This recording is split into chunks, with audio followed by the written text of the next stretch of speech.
आज मैं आपको बताने वाला हूँ कि ये जो 6 दिन का ट्रिप था 7 से 7,500 रुपये में कंप्लीट हो गया है। मुझे पता है आप लोगों को ये जानकर हैरानी हो रही होगी, लेकिन मैं बताऊँ आपको इस किस तरीके से हुआ।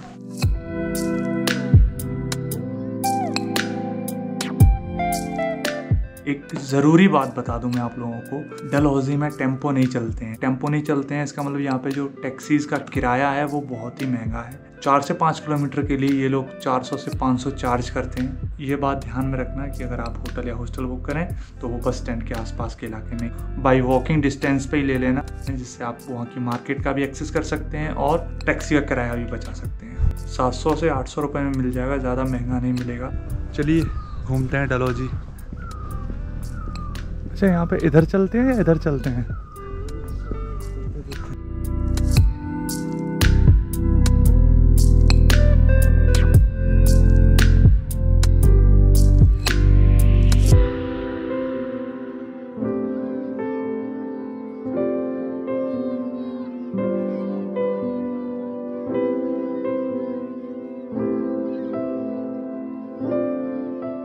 समय हुआ है 9:25 और मैं अभी हूँ सेंट जॉन्स चर्च डलहौजी।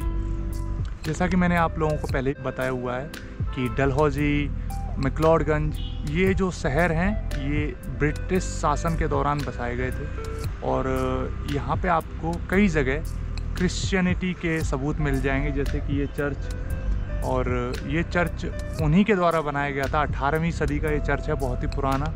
ऐसी कुछ बिल्डिंग्स देखने के बाद यहाँ पे वो एक पुराना फील आ जाता है कि यार मतलब इतनी पुरानी और इतनी सुंदर बिल्डिंग आज भी यहाँ पे है।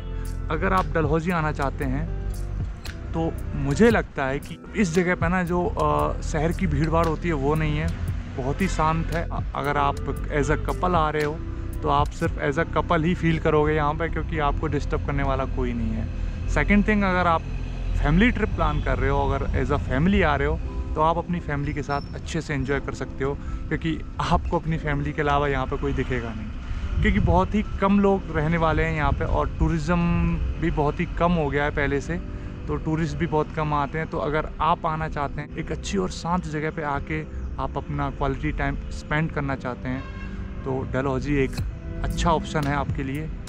जो लोकल ट्रांसपोर्ट है वो काफ़ी बढ़िया है as compared to the taxis, क्योंकि टैक्सी कम से कम 400 से 500 चार्ज लेगी आपसे, बट यहाँ की जो लोकल ट्रांसपोर्ट है वो शाम को 7 बजे के बाद नहीं चलती, ये ध्यान रखना, और सुबह 5 बजे से शाम को 7 बजे तक चलती है, जो कि मैक्सिमम किराया 10 से 20 रुपये लेगी। तो मैं अभी 5 किलोमीटर ट्रैवल करके आया हूँ बस में, तो उन्होंने मेरे से सिर्फ 10 रुपये लिए हैं, और अगर यही मैं अगर टैक्सी से जाता तो 500 से 600 रुपये लगते।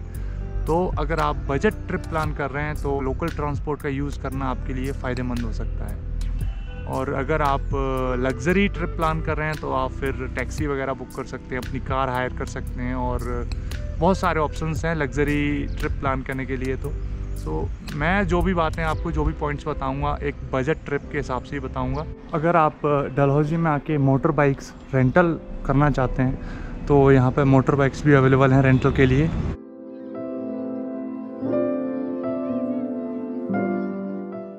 Here I mean Subhash Chowk bus stand है, वहाँ से करीब 1 किलोमीटर ऊपर सुभाष चौक है। यहाँ सुभाष चौक से भी एक अच्छा सा व्यू दिखता है, जैसा कि आप मेरे पीछे देख सकते हैं। ये जो डलहौजी शहर है ये पूरा 5 पहाड़ियों के बीच बसा हुआ है। और ये जो मेरे पीछे आप देख रहे हैं ये है सेंट फ्रांसिस चर्च। यहाँ पे ज़्यादातर जो भी बिल्डिंग्स हैं वो इंग्लिश स्टाइल की ही हैं। यहाँ पे काफ़ी सारे चर्च भी हैं, 2 चर्च तो मैं आपको दिखा दूँगा। अगर आप डलहौजी के लिए ट्रिप प्लान कर रहे हैं तो 3 से 4 हज़ार रुपये या 5 हज़ार रुपये में आप सोलो ट्रिप डलहौजी का कर सकते हैं। ज़्यादा ठंड के कपड़े लाने की ज़रूरत नहीं है, क्योंकि यहाँ पे इतनी ज़्यादा ठंड नहीं पड़ती, नॉर्मल टेम्परेचर है। खजियार में भी, डलहौजी में भी, डैनकुंड में भी आप टी-शर्ट से ही काम चला सकते हो। यहाँ पे ज़्यादा सर्दी के कपड़े लाने की ज़रूरत नहीं है। आज मैं आपको बताने वाला हूँ कि ये जो 6 दिन का ट्रिप था, मनाली टू सिसु, सिसु टू जिस्पा से धर्मशाला, एंड देन धर्मशाला से मैक्लोडगंज से डलहौजी, एंड डलहौजी से खजियार। ये जो सारा ट्रिप मेरा हुआ है ये करीब 7 से 7,500 रुपये में कंप्लीट हो गया है। मुझे पता है आप लोगों को ये जानकर हैरानी हो रही होगी, लेकिन मैं बताऊं आपको इस किस तरीके से हुआ। सबसे पहले तो दिल्ली से रेड बस के थ्रू बस बुक किया था दिल्ली टू मनाली। 900 साढ़े 900 रुपये में बुक हुआ था। मनाली में स्टे किया हॉस्टल में। हॉस्टल का किराया करीब 300 से 350 रुपये बेड था। अगले दिन सुबह 900 रुपये पर डे के हिसाब से मैंने 2 दिन के लिए हिमालयन रेंट किया। 2000 रुपये सिक्योरिटी मनी जमा किया and I headed towards Jispa. Atal tunnel cross करके शिशु के बाद तांडी में मैंने पेट्रोल डलवाया था 800 से 900 रुपये का। उसके बाद सीधा बाइक से चला गया जिस्पा एंड जिस्पा से थोड़ा सा आगे गए थे दारचा तक। और दारचा में जाने के बाद हमें पता चला कि जो रोड था ना वो पूरा ब्लॉक हो रखा था। स्नो एवलांचे आया हो जिसकी वजह से वो रोड ब्लॉक हो रखे थे। एंड देन हम लोग वापस आ गए जिस्पा में। दारचा से जिस्पा 5 किलोमीटर पीछे है। जिस्पा में हमने नाइट होल्ड किया। वहाँ का खाना पीना सब कुछ मिला के करीब 2100 रुपये हुआ था। 2100 रुपये में से मेरे जो शेयर में आया था करीब 500 रुपये। तो हम लोग वापस मनाली आ गए। मनाली से धर्मशाला के लिए मैंने बस ले ली थी। अगर आप वॉल्वो बुक करोगे तो 600 रुपये में, अगर आप ऑर्डिनरी बस से जाओगे तो 300 से 400 रुपये। धर्मशाला में आने के बाद रूम लिया। रूम 800 रुपये का पड़ा था। तो हम लोग 3 लोग थे यहाँ पे। तो मेरे हिस्से में 150 से 200 रुपये के करीब आए।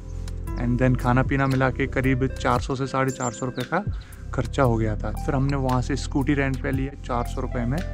एक स्कूटी ले लिया 1 दिन के लिए। मैंने 200 रुपये का उसमें पेट्रोल डलवाया था। 600 रुपये मैंने स्कूटी में खर्च किया धर्मशाला में।